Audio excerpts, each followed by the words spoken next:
Ahojte, pozdravujeme vás z Frankfurtu, jedného z najväčších miest Nemecka. Pôjdeme sa dnes pozrieť, čo toto mesto ponúka, tak poďte s nami, ukážeme vám tento skrytý klenot.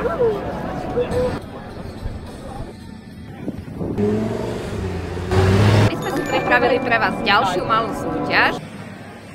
Len 2 minúty od centra. Nás ešte čaká jedno podujatie.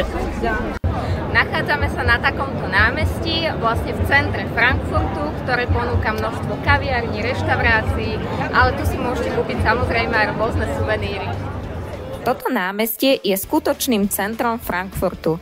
Ideálna destinácia pre tých, ktorí chcú zažiť atmosféru histórie, ale zároveň sa ponoriť do pulzujúcej modernity mesta. Hoci je Frankfurt známy svojimi modernými mrakodrapmi, nájdete tu aj skvosty minulosti, ako je radnica Römer, ktorá tu stojí už od 14. storočia. Určite nezabudnite obdivovať túto nádhernú historickú architektúru.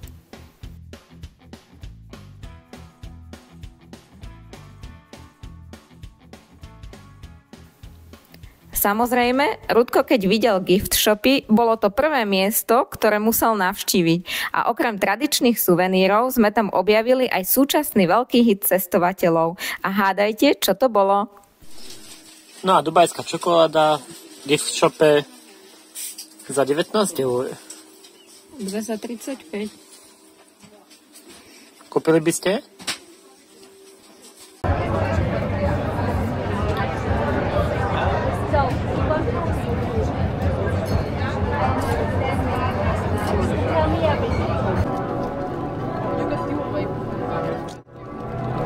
No a my sme si pripravili pre vás ďalšiu malú súťaž. Napíšte nám do komentára, ktoré mesto by ste nám vy odporúčali v Nemecku navštíviť a za jedného z vás vyberieme a odmeníme takouto taštičkou.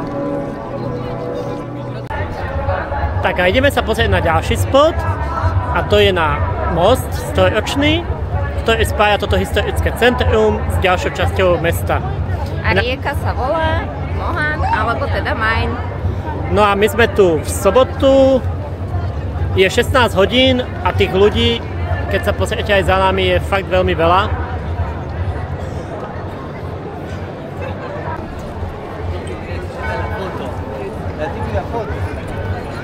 Ani na námestí sú aj smesliny, kebab, kaviarne.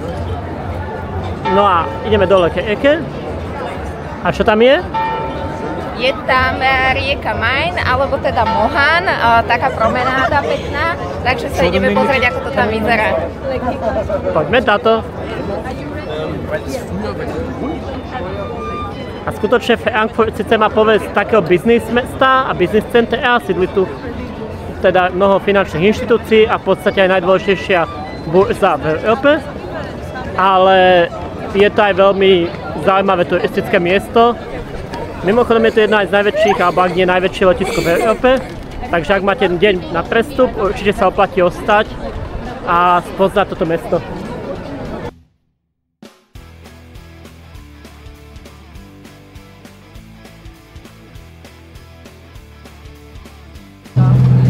No a nie sme v Dubaji, sme vo Frankfurte, ale aj tu jazdia rôzne auta.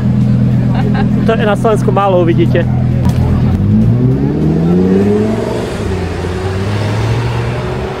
Tu nás sa ideme predať touto ponkou. Čo ty na to, Deniska? Poďme to skúsiť.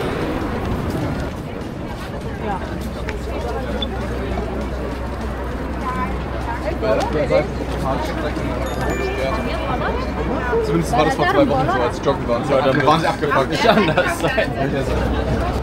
Za mnou môžete vidieť takýto ikonický skyline, dostanete sa sem z mesta len 2 minúty od centra a môžete sa tu takto odfotiť alebo vidieť takéto nádherné výhľady.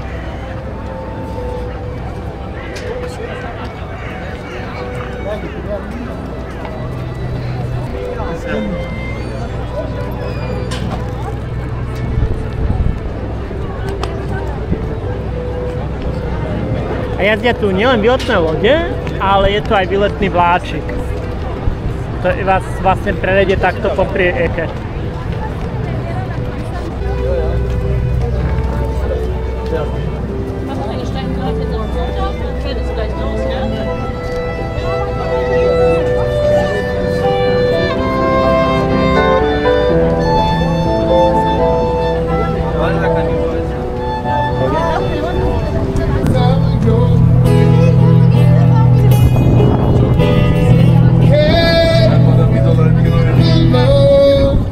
A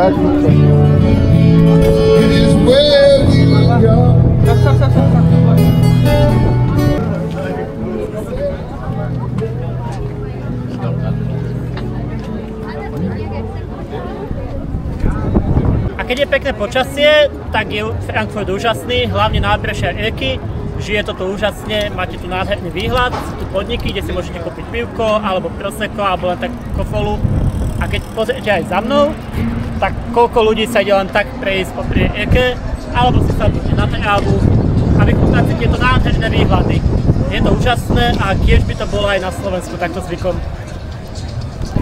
Dámy a páni, ale ak niečo fakt nemusím, tak sú to takéto tlačenice na turistických spotoch. Takže pôjdeme to tu ešte pozrieť zajtra do obeda a uvidíme, čo natočíme a aké budú zábery a dúfam, že bude menej ľudí. Ahojte! No toto bolo dneska z prvého dňa asi všetko. My sa ideme teraz navečerať a večer nás ešte čaká jedno podujatie. Ukážeme vám, čo nás čaká.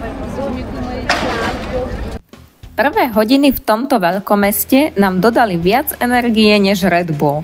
Slnečné počasie, turisti, ale aj množstvo kaviarní a malebných uličiek, ktoré nás okamžite vtiahli do atmosféry mesta. Spočiatku sme nemali veľké očakávania, no po prvom dni objavovania Frankfurtu nás mesto príjemne prekvapilo. Samozrejme, po celodennej túre a spoznávaní sme začali pociťovať hlad. Keď sme vyšli z metra, ešte sme netušili, čo nás čaká. O chvíľu neskôr sme ochutnali kebab, ktorý bol asi ten najlepší, aký sme kedy mali. Nie ten obyčajný polotovar, ktorý nájdete na obchodnej ulici v Bratislave alebo na staniciach, ale skutočne nebíčko v ústach. Tento podnik vlastní Sabri, kurdský Turek, ktorý pôvodne učil matematiku. Neskôr si v Istanbule otvoril prevádzku, ale keďže nebol fanúšikom tureckého prezidenta, jeho obchod aj s bratom zavreli. Tak sa Sabri rozhodol zbaliť kufre, odletel do Nemecka, otvoril nový podnik a o necelé 2 roky nás privítal v plnej paráde aj s plným stolom skvelého jedla. So Sabrim sa nám fantasticky rozprávalo a tento podnik sa stal našim must-try miestom pri ďalšej návšteve. No a pohodlným spôsobom, ako cestovať po meste, tu je samozrejme Meteo, alebo ako to oni volajú U-Bahn. Keď chcete ušetriť, tak sa oplatí kúpiť vo Frankfurte nad Mohanom na lístok na Meteo ako skupinový. Stojí 14 € a platí 24 hodín. Inak by vás jednosmerná jazda vyšla o mnoho viac. A s tým, že dole je zaujímavosťou, že potom tam napíšete mená cestujúcich. Je to taký trošku menej digitálny spôsob cestovania, ale tak asi sa osvedčil.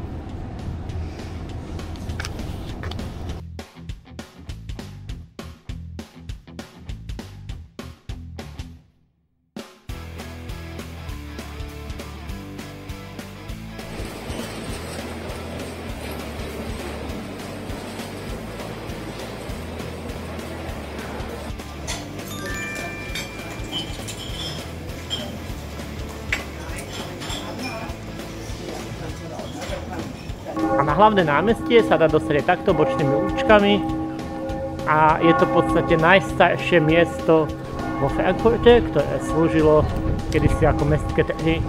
Dneska je tu radnica a všetky tieto budovy boli počas druhej svetovej vojny väčšinou zničené a v priebehu 60. až 70. rokov sa zrekonštruovali.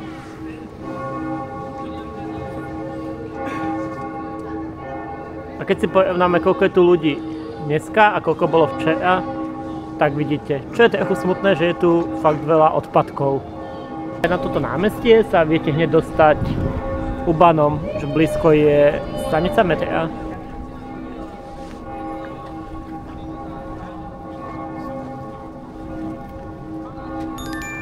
A jedno zo zaujímavých miest sa nachádza hneď v centre Frankfurtu, v historickom centre, a je to táto výstava umeleckých svoch.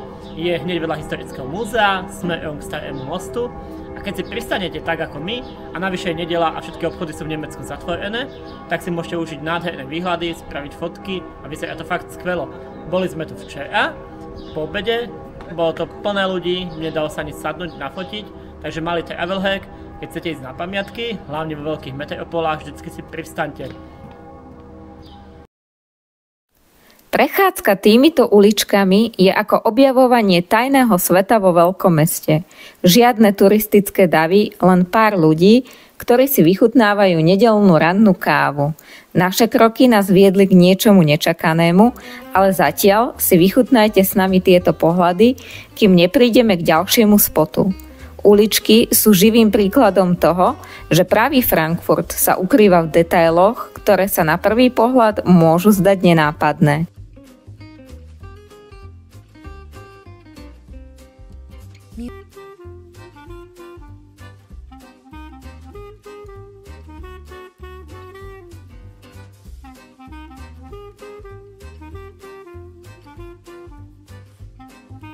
Pozrite si tieto útulné kaviarničky v tieni mrakodrapov a to všetko iba 10 minút chôdze od historického centra.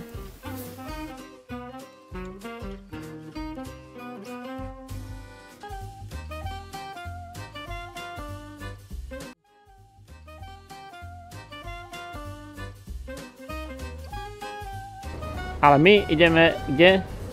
Do Goetheho Hausu. Poďme tam.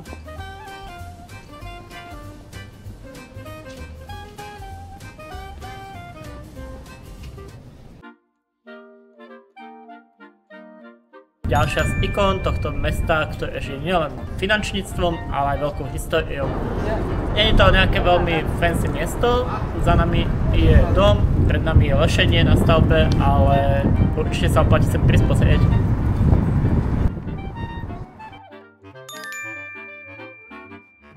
A za mnou je Európska centrálna banka a aj symbol našej meny. Je to jeden zo ďalších spotov vo Frankfurte nad Mohanou, ktorý sa oplatí vidieť. Najmä keď je pekné počasie, tak je to skvelé aj na fotky, ale odporúčame prísť skôr, lebo inak je tu veľmi veľa ľudí.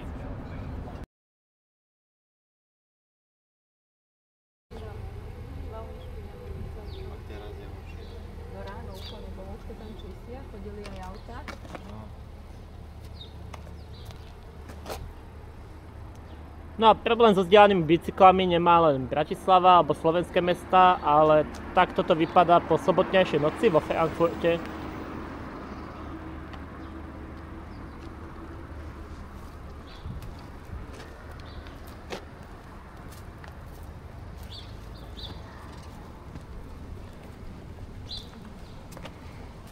No a my už ideme aj s našim kamarátom Aladinom a ideme sa znova pozrieť do starého mesta. Aladin je náš sprievodca tu na Frankfurte, keď nás aj pozval na podujatie a ukazuje nám, ako žije turecká komunita tu na Nemecku, ako funguje a ako to vníma.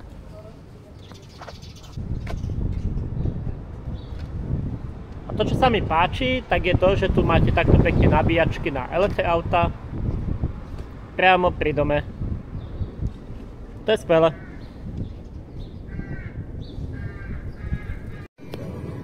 Ešte sme spomínali stretnutie, na ktoré nás pozvali.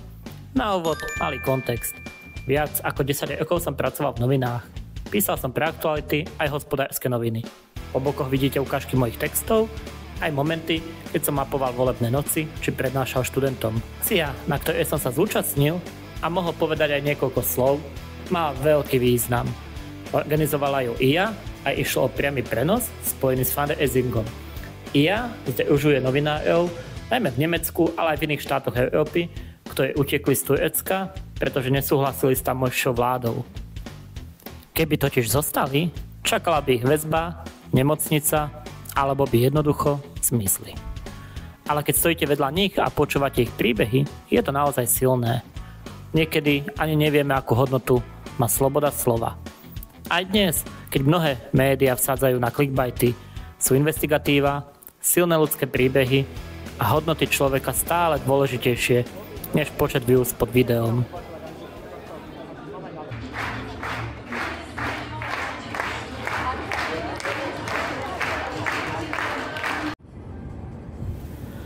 Nakoniec nás čakala už len 9-hodinová cesta domov.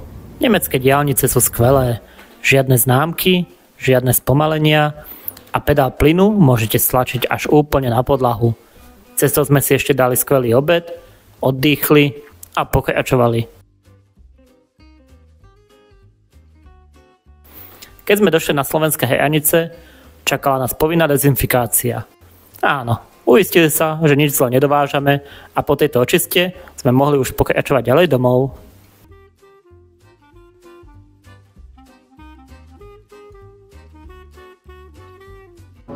A tak toto bol náš vlog z Frankfurtu nad Mohanom, jednodňový výlet, malý city break na západ. Dúfam, že sa vám páčil, našli ste nejaké miesta, čo vás oslovili. Napíšte nám aj tiež dole do komentára, čo vy máte radi na Nemecku, alebo aké iné typy na nemeckých mestách by ste nám odporúčili. Ďakujeme, že sa sledujete, nezabudnite dať like, nezabudnite dať odber.